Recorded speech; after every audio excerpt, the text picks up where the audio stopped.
ఇప్పుడు ఒక ప్రశ్న కాదు. ఇవి ప్రశ్నల తుఫాను. మహాభారతంలో కురుక్షేత్ర యుద్ధం జరగకపోయి ఉంటే ఏం జరిగేది? అసలు కురుక్షేత్ర యుద్ధం జరగడానికి అసలు కారణం ఏమై ఉంటుంది? యుద్ధంలో గెలిచింది పాండవులే కదా! అయితే ఎందుకు వాళ్ళు మనోవేదనకు గురయ్యారు? ఈ యుద్ధానికి మూలం అహంకారమా? స్వార్థమా? అవమానమా? లేదా ఇవన్నీ కలిసిన మానవ బలహీనతలేనా? యుద్ధం అయిపోయింది. ధర్మం గెలిచింది. ఎందుకు రాజ్యం ఎక్కువ కాలం కొనసాగలేదు? ఎందుకు ద్వాపర యుగం ముగిసి కలియుగం ప్రారంభమైంది? యుద్ధం ధర్మం కోసం జరిగితే యుద్ధం తర్వాత కూడా ఎందుకు ధర్మపాలన నిలబడలేదు? శ్రీకృష్ణుడు ఎందుకు దేహాన్ని విడిచిపెట్టాడు? ద్వారక ఎందుకు సముద్రంలో కలిసిపోయింది?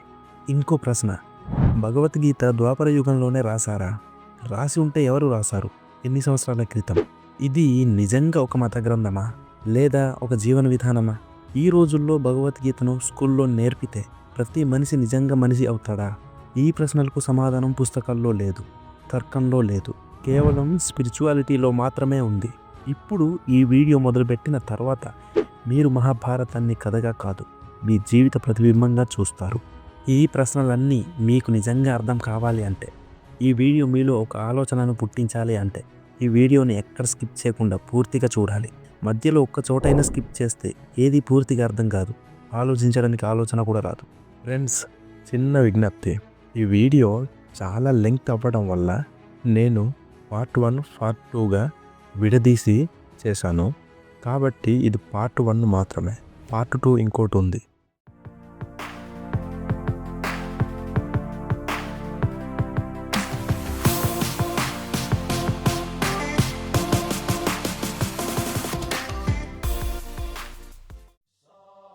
మొదటిది, కురుక్షేత్ర యుద్ధం జరగకపోయి ఉంటే ఇప్పటి వరకు ఏం జరుగుతూ ఉండేది? యుద్ధం జరగలేదు అనుకుందాం. ఒక్క శంఖధ్వని కూడా వినిపించలేదు. ఒక్క బాణం కూడా గాలిలోకి వెళ్ళలేదు. భూమి మీద ఒక రక్తపు చుక్క కూడా పడలేదు. బయట ప్రపంచం సంబరపడింది, ఎంత గొప్ప నిర్ణయం, ఎంత శాంతి అని. కానీ నిజంగా ఆ రోజు భూమి మీద శాంతి వచ్చిందా? లేదు. అన్యాయం నిశ్శబ్దంగా స్థిరపడింది. పాండవులు ఓడిపోలేదు, కానీ వాళ్ళు గెలవనివ్వబడలేదు. ఇది చాలా ప్రమాదకరమైన స్థితి. ఎందుకంటే ఓడిపోయిన వాడు పోరాడతాడు, గెలిచినవాడు పాలిస్తాడు, కానీ గెలవనివ్వని వాడు లోపలే చచ్చిపోతాడు. యుధిష్ఠిరుడు ప్రతి ఉదయం లేచేవాడు. అతను ధర్మరాజు, కానీ ధర్మం అతని చేతుల్లో లేదు. భీముడు చూస్తూ ఉండేవాడు. అతనికి శక్తి ఉంది, కానీ ఆ శక్తిని ఉపయోగించే హక్కు లేదు. అర్జునుడు విల్లు పట్టుకోడు, ఎందుకంటే ధర్మం కోసం ఎత్తిన ఆయుధం ధర్మమే వాడనివ్వలేదు. ఇది శాంతియా, లేదా బతుకున్న శ్మశానమా? ఇప్పుడు కాలం ముందుకు సాగుతుంది. సంవత్సరాలు గడుస్తాయి. అన్యాయం రోజు జరుగుతుంది, కానీ అది వార్త కాదు, అది అలవాటు అవుతుంది. దుర్యోధనుడు రాజ్యంలో న్యాయం అంటే ఏమిటి అని తరతరాలు మర్చిపోతాయి. పాండవుల పిల్లలు పెద్దవాళ్ళు అవుతారు. వాళ్ళు ఒకరోజు అడుగుతారు, నాన్న, మీకు అన్యాయం జరిగింది కదా, మీరు ఎందుకు ఏమీ చేయలేదు? యుధిష్ఠిరుడు ఏం చెప్పగలడు? శాంతి కోసం. అప్పుడు ఆ పిల్లల మనసులో ఒక విషపు ఆలోచన పుడుతుంది. అన్యాయం జరిగితే సహించడమే మంచితనం. అదే రోజు కలియుగం పుట్టింది. ఇప్పుడు ఇక్కడే ఈ రోజుకి రండి. ఆఫీసులో అన్యాయం జరుగుతుంది, మనకెందుకు అంటాం. సమాజంలో తప్పు జరుగుతుంది, ఇది మన చేతుల్లో లేదు అంటాం. రాజకీయాల్లో అబద్ధం నడుస్తుంది, అందరూ అలాగే ఉన్నారు అంటాం. ఇదే కురుక్షేత్ర యుద్ధం జరగకపోయిన ప్రపంచం. ఇప్పుడు గట్టిగా ఒక మాట చెప్పాలి, యుద్ధం జరగడం వల్ల కలియుగం రాలేదు. యుద్ధం జరగకపోయి ఉంటే కలియుగం చాలా ముందే వచ్చేది. ఎందుకంటే అన్యాయాన్ని భరించడం మనిషిని నెమ్మదిగా ఖాళీ చేస్తుంది. ఇది మహాభారత కథ కాదు, ఇది మన కథ. ఇప్పటికీ మనం రోజు కురుక్షేత్రాన్ని ఆపేస్తూనే ఉన్నాం. రెండవది, అసలు కురుక్షేత్ర యుద్ధం జరగడానికి కారణం ఏమై ఉంటుంది? అహంకారమా? స్వార్థమా? అవమానమా? ఇది అహంకారమా? అవును. ఇది స్వార్థమా? అవును. ఇది అవమానమా? అవును. కానీ ఇవన్నీ కారణాలు కావు, ఇవి లక్షణాలు మాత్రమే. అసలు కారణం ఇంకోటి ఉంది. మనిషి తన లోపల భయాన్ని ఒప్పుకోలేకపోవడం. దుర్యోధనుడు ఎప్పుడు ఒక భయంతోనే బతికాడు. ఆ భయం పాండవులు కాదు, ఆ భయం రాజ్యం కాదు, నేను తక్కువ వాడినేమో అన్న భయం. పాండవులు ఎదుగుతుంటే, ప్రజల్లో గౌరవం పెరుగుతుంటే, తనలోని ఆ భయం రోజు రోజుకు పెరిగింది. ఆ భయాన్ని ఒప్పుకుంటే మనిషి మారిపోతాడు. కానీ దుర్యోధనుడు ఆ భయాన్ని ఒప్పుకోలేదు. అతను ఏం చేశాడు? ఆ భయాన్ని అహంకారంగా మార్చాడు. ఆ అహంకారాన్ని స్వార్థంగా మార్చాడు. ఆ స్వార్థాన్ని అవమానంగా అనుభవించాడు. ఆ అవమానాన్ని ద్వేషంగా మార్చాడు. ఇదే కురుక్షేత్ర యుద్ధం లోపలి కథ. ఇప్పుడు ఊహించండి, యుద్ధం జరగలేదు. దుర్యోధనుడు భయం తగ్గిందా? లేదు. అతని అహంకారం పెరిగింది. ఎందుకంటే ఎవ్వరు ఎదురు నిలబడలేదు. ఎదురు నిలబడని అహంకారం ఎప్పుడు దేవుడిలా మారుతుంది. అప్పుడు ఏమయ్యేది? అన్యాయం ఒక తప్పు కాదు, ఒక పాలసీ అయ్యేది. రాజ్యమంతా ఒక మాట నడిచేది, బలమైన వాడే సరైన వాడు. ఇది ఎక్కడ విన్నాం? ఇప్పటి ప్రపంచంలో. ఇప్పుడు మన జనరేషన్కి రండి. ఒక తప్పు చేస్తాడు, అతనికి డబ్బు ఉంది, పవర్ ఉంది, నెట్వర్క్ ఉంది. అప్పుడు మనం ఏమంటాం? అతను అలాంటి వాడు, మనకెందుకు తల దూర్చడం? అదే దుర్యోధనుడికి అప్పట్లో దొరికిన మౌనం. అప్పుడు కూడా ప్రజలు ఉన్నారు, పెద్దలు ఉన్నారు, జ్ఞానం ఉన్నవాళ్ళు ఉన్నారు, కానీ నిలబడిన వాళ్ళు లేరు. అందుకే అహంకారం పెరిగింది, స్వార్థం చట్టమైంది, అవమానం ఆయుధమైంది. అక్కడే శ్రీకృష్ణుడు రంగంలోకి వచ్చాడు. అతను యుద్ధం కోరలేదు, అతను రక్తం కోరలేదు. అతను చివరి వరకు శాంతిదూతగా వెళ్ళాడు. కానీ ఒక మాట ఆయనకు స్పష్టంగా తెలుసు: భయంతో పుట్టిన అహంకారంతో చర్చలు పనిచేయవు. అందుకే కురుక్షేత్రం జరిగింది. ఇప్పుడు ఒక కఠినమైన నిజం: యుద్ధం జరగడం వల్ల అహంకారం చచ్చిందా? లేదు. యుద్ధం జరగకపోయి ఉంటే అహంకారం తరతరాలకు వారసత్వంగా మారేది. ఇప్పుడు మీకో ప్రశ్న, ఈ వీడియో చూస్తున్న మనిషికో ప్రశ్న: మన జీవితంలో ఎక్కడ మనం భయంతో పుట్టిన అహంకారాన్ని మౌనంగా అంగీకరిస్తున్నామో అక్కడే కురుక్షేత్ర యుద్ధం జరగకుండా ఆపబడింది. మూడవ ప్రశ్న: కురుక్షేత్ర యుద్ధంలో పాండవులు గెలిచారు కదా, అయితే వాళ్ళు ఎందుకు మనోవేదనకు గురయ్యారు? యుద్ధం అయిపోయింది, భూమి నిశ్శబ్దంగా ఉంది, రక్తం ఎండిపోయింది, శంఖధ్వని ఆగిపోయింది. బయట ప్రపంచం అంటోంది ధర్మం గెలిచింది. కానీ ఆ మాట వినగానే యుధిష్ఠిరుడి గుండె కంపించింది. ఎందుకంటే అతనికి ఒక నిజం తెలుసు: ధర్మం గెలిచినట్టు కనిపిస్తుంది, కానీ ధర్మం కోసం తాను కోల్పోయింది చాలా ఎక్కువ. యుధిష్ఠిరుడు సింహాసనంపై కూర్చున్నాడు. ఆ సింహాసనం బంగారంతో చేసినది కాదు, అది ఎముకలతో చేసినట్టు అనిపించింది. ఎందుకంటే ఆ రాజ్యానికి ధర ఏమిటో అతనికి తెలుసు. భీష్ముడు తాత, ద్రోణుడు గురువు, కర్ణుడు అన్నలాంటివాడు. వీళ్ళందరూ శత్రువులా చనిపోలేదు, వాళ్ళు బంధాలుగా చనిపోయారు. భీముడు నిలబడి ఉన్నాడు. అతను యుద్ధంలో అత్యంత శక్తివంతుడు, కానీ ఇప్పుడు తన చేతులను చూస్తూ ఒక ప్రశ్నతో కూలిపోతున్నాడు: ఈ చేతులతో నేను ఏం కాపాడాను? ధర్మాన్నా లేదా విధ్వంసన్నా? అర్జునుడు విల్లును పక్కన పెట్టాడు. అతని చేతులు ఇంకా వణుకుతున్నాయి. ఎందుకంటే కర్ణుడిని చంపిన క్షణం అతను శత్రువును కాదు, తన రక్తాన్ని చంపినట్టు ఫీల్ అయ్యాడు. ఇప్పుడు ఇక్కడే ఒక్క క్షణం ఆగండి. ఒక ప్రశ్న అడుగుదాం: గెలుపు అంటే ఏమిటి? శత్రువు ఓడిపోవడమా లేదా మనసు నిలబడడమా? పాండవులు గెలిచారు, కానీ వాళ్ళ మనసులో నిలబడలేదు. ఇప్పుడు ఊహించండి, యుద్ధం జరగకపోయి ఉంటే వాళ్ళు ఎంత బాధపడేవారా? బహుశా కాదు.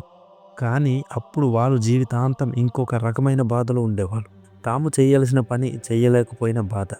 ఇది చాలా లోతైన వేదన. యుద్ధం జరిగిందంటే బాధ కనిపిస్తుంది, యుద్ధం జరగకపోయి ఉంటే బాధ లోపలే కుళ్ళిపోతుంది. ఇప్పుడు ఈ రోజుకు రండి. మీరు ఒకసారి నిజం మాట్లాడారు, మీరు ఒకసారి న్యాయం కోసం నిలబడ్డారు. అందుకే ఒక సంబంధం తెగిపోయింది, ఒక అవకాశం పోయింది, ఒక మనిషి దూరమయ్యాడు. ఇప్పుడు చెప్పండి, మీరు బాధపడలేదా? కానీ ఒక రాత్రి నిద్రపోతూ అనుకున్నారా, నేను తప్పు చేయలేదు? అదే పాండవుల మనోవేదన. ఇప్పుడు మరో నిజం చెప్పాలి: ధర్మం కోసం పోరాడిన వాడు ఎప్పుడు ఆనందంగా ఉంటాడు.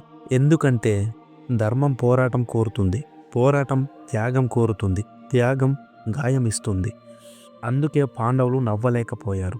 ఇప్పుడు ఒక భయంకరమైన పోలిక: ఈ రోజున చెడ్డవాళ్ళు నవ్వుతారు, మంచివాళ్ళు ఆలోచిస్తారు. చెడ్డవాళ్ళు నిద్రపోతారు, మంచివాళ్ళు తలుపులు మూసుకుని తమతో తామే మాట్లాడుకుంటారు. ఇదే మనోవేదన. ఇప్పుడు అసలు ప్రశ్న: యుద్ధం జరగకపోయి ఉంటే పాండవులు సుఖంగా ఉండేవారా? బయటికి అవును, లోపల కాదు. యుద్ధం జరగడం వల్ల వాళ్ళు బాధపడ్డారు. యుద్ధం జరగకపోయి ఉంటే వాళ్ళు తమ జీవితాంతం తమనే ద్వేషించుకునేవాళ్ళు. ఇది ఏది భయంకరం? ఇక్కడే శ్రీకృష్ణుడు మౌనంగా నిలబడ్డాడు. అతను ఓదార్చలేదు, అతను హామీ ఇవ్వలేదు, అతను ఒక మాట కూడా చెప్పలేదు. ఎందుకంటే ధర్మం చేసిన తర్వాత వచ్చే నొప్పి మాటలతో తగ్గదు, అది మనిషిని లోపల నుంచే పక్వం చేస్తుంది. ఇప్పుడు ఈ భాగం మీ మనసులో ఒక ప్రశ్న వదిలి వెళ్ళాలి: నేను నా జీవితంలో ధర్మం కోసం నిలబడి ఈ నొప్పిని అనుభవించానా? లేకపోతే నేను ఎక్కడో కురుక్షేత్ర యుద్ధం జరగకుండా నన్ను నేనే ఆపేశానా? నాలుగవ ప్రశ్న: కురుక్షేత్ర యుద్ధానికి అసలు కారణం అహంకారమా, స్వార్థమా, అవమానమా? సాధారణంగా మనం ఏం చెప్తాం? దుర్యోధనుడు అహంకారం, పాండవుల హక్కుల పోరాటం, ద్రౌపది అవమానం. ఇవన్నీ నిజాలే, కానీ ఇవన్నీ బయటకు కనిపించే కారణాలు మాత్రమే. అసలు లోపల ఏం జరిగిందో ఇప్పుడు వినండి. యుద్ధం ఒక రోజు మొదలవదు. యుద్ధం మనసులో మొదలవుతుంది. మొదట నాకు ఇది రావాలి అనే ఆలోచన, తర్వాత అతనికి ఇది ఎందుకు వచ్చింది అనే అసూయ, తర్వాత నేనే గొప్ప అనే అహంకారం, చివరికి అతను పడిపోవాలనే క్రూరత. ఇదే యుద్ధం.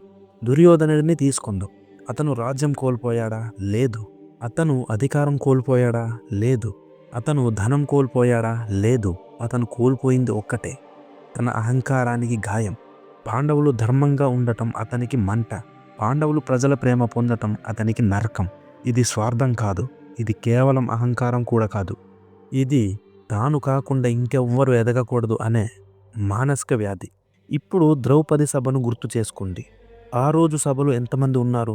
భీష్ముడు ఉన్నాడు, ద్రోణుడు ఉన్నాడు, కృపాచార్యుడు ఉన్నాడు, విదురుడు ఉన్నాడు. అందరూ మౌనంగా ఉన్నారు. అప్పుడు యుద్ధం మొదలైంది. కురుక్షేత్రంలో కాదు, ఆ మౌనంలో. అన్యాయం జరిగినప్పుడు మౌనంగా ఉండడం అన్యాయానికి సహకరించడమే. అది అహంకారం కాదు, అది స్వార్థం కాదు, అది భయం. ఇప్పుడు ఆలోచించండి, యుద్ధానికి అసలు కారణం దుర్యోధనుడేనా, లేక అతన్ని ఆపలేకపోయిన వాళ్ళందరా? ఇది చాలా ప్రమాదకరమైన నిజం.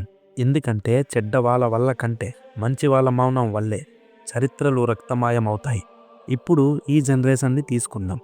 ఆఫీస్లో ఒక తప్పు జరుగుతుంది, అందరికీ తెలుసు, కానీ ఎవ్వరూ మాట్లాడరు. ఎందుకు? నాకు ఎందుకులే, నాకు పని పోతే నాకు సంబంధం ఏముంది? ఇదే ద్వాపర యుగం మళ్ళీ మళ్ళీ పుట్టడం. ఇప్పుడు అసలు ప్రశ్నకి రండి. యుద్ధానికి కారణం ఏది? అహంకారమా, స్వార్థమా, అవమానమా? ఈ మూడు కలిసినప్పుడు పుట్టిందే కురుక్షేత్ర యుద్ధం. అహంకారం నేనే గొప్ప, స్వార్థం నాకే కావాలి, అవమానం అతను బతికితే నేను తక్కువ. ఇవి కలిసినప్పుడు ధర్మం కూడా యుద్ధం చేయాల్సి వస్తుంది. ఇప్పుడు ఒక భయంకరమైన ఊహ. కురుక్షేత్ర యుద్ధం జరగకపోయి ఉంటే ఏం జరిగేది? దుర్యోధనుడు అహంకారం ఆగిపోయేదా? లేదు, అది పెరిగేది, రాజ్యాలను మింగేది, ప్రజలను తొక్కేది. అంటే యుద్ధం జరగకపోయి ఉంటే ద్వాపర యుగం ఇంకా ఎక్కువ కాలం ఉండేది. కానీ అది ధర్మయుగం కాదు, అది అహంకార యుగం. ఇప్పుడు గమనించండి, ధర్మం ఓడిపోయినప్పుడు యుగం కొనసాగుతుంది, ధర్మం గెలిచినప్పుడు యుగం ముగుస్తుంది. ఇదే ద్వాపర యుగం అంతానికి అసలు కారణం. ఇక్కడే శ్రీకృష్ణుడు ఒక మాట చెప్పాడు. అధర్మం పరాకాష్టానికి చేరినప్పుడు నేనే కారణమై మార్పు తెస్తాను. ఆ మార్పు ఎప్పుడు సుఖంగా ఉండదు. అది యుద్ధం ద్వారా వస్తుంది, వేదన ద్వారా వస్తుంది, యుగాంతం ద్వారా వస్తుంది. ఇప్పుడు ఈ భాగంలో మీకు ఒక ప్రశ్న వదిలి వెళ్ళాలి. ఈ రోజున నేను ఏ దుర్యోధనుడికి మౌనంగా ఉన్నాను? నేను ఏ ద్రౌపది అవమానాన్ని చూసి ఊరుకున్నాను?